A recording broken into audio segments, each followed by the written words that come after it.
Molt bé, doncs ja han passat unes hores, haureu vist que us heu arribat uns correus electrònics de servei web hosting. El primer és aquest que diu canvio de estado de los dominios. Et diu que els dominis han modificat el seu estat, el domini tal no sé què, registre el domini, ha finalitzat correctament. Quan cliques aquí, al mateix moment en què reps el correu electrònic, et diu que et surt un avís que això no existeix, que aquesta, un error estrany, d'acord? Això és perquè les DNS encara no s'han propagat. Més endavant ja us parlaré què són les DNS, però bàsicament vindria a ser com si a tu t'assignen un telèfon de contacte i encara no està vinculat amb tu, vale? Més o menys, és una cosa així. Les pàgines web el que fan és aquest nom de domini, apunten a una IP i les DNS el que fan és interpretar aquest nom. O sigui, vinculen el nom del teu domini amb la IP.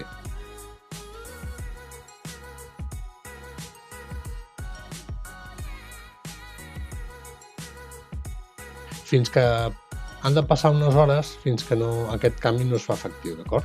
Llavors, ara si cliquem així, al cap d'unes 4 o 5 hores, veiem que la nostra web ja és operativa. Llavors, ara si volem accedir a la nostra web, haurem rebut un altre correu electrònic amb les dades d'accés. Aquí on posa server web hosting, acceso a tu WordPress. Ens vindrem aquí i aquí ens donaran les nostres dades d'accés. Aquestes dades d'accés després les podrem canviar, d'acord? Ens diu que l'usuari és admin@elmeucatàleg.online i la contrasenya la que ells ens donen aquí. Llavors, per accedir heu de recordar sempre dues rutes. O aquesta que us surt aquí, o quan esteu a la vostra web, aquí poseu la barra lateral i poseu wp admin. Quan fas intro aquí, si veieu, us va parar a wp login php, que és la ruta que us diuen aquí. Quan estem aquí, haurem de posar el nom d'usuari o el nostre correu electrònic, que és el que ens ve aquí donat, d'acord? Copiarem aquesta adreça electrònica, vindrem aquí, enganxarem, copiarem la contrasenya que ens diu aquí, que més endavant la podem canviar i posar la que nosaltres vulguem, vindrem aquí, enganxarem i li donarem a accedir. I ja hem accedit al nostre WordPress, d'acord? Aquí el Chrome ens diu si volem guardar la contrasenya i tal. Si esteu a casa vostra, digueu-li que sí, si voleu, i si no, doncs que no. Llavors, les primeres coses que jo faria, canviar la contrasenya, si voleu, i posar-ne una que sigui més senzilla. Com es fa això? Venim aquí a usuaris. Ara només hi sou vosaltres, li donem a editar. Tirarem cap avall, aquí on diu nova contrasenya, generar contrasenya, seleccioneu, poseu la que vosaltres vulgueu.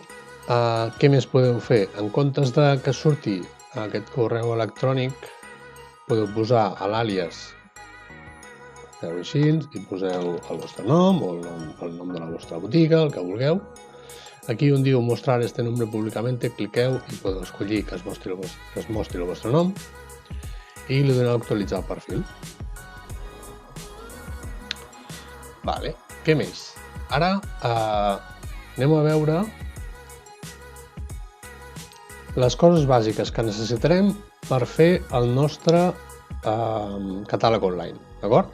Llavors, d'entrada necessitarem instal·lar uns plugins que seran el que ens faran la funció de catàleg.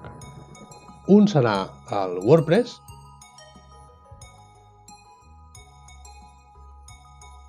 que és un plugin que el que fa és convertir la nostra pàgina web a una botiga online, i després un altre plugin que es diu catàleg, que el que fa és anul·lar tot el que sigui el botó de comprar i el botó d'afegir a la cistella i tot això, perquè nosaltres el que volem és mostrar els nostres productes, però sense l'opció de que es puguin afegir a la cistella.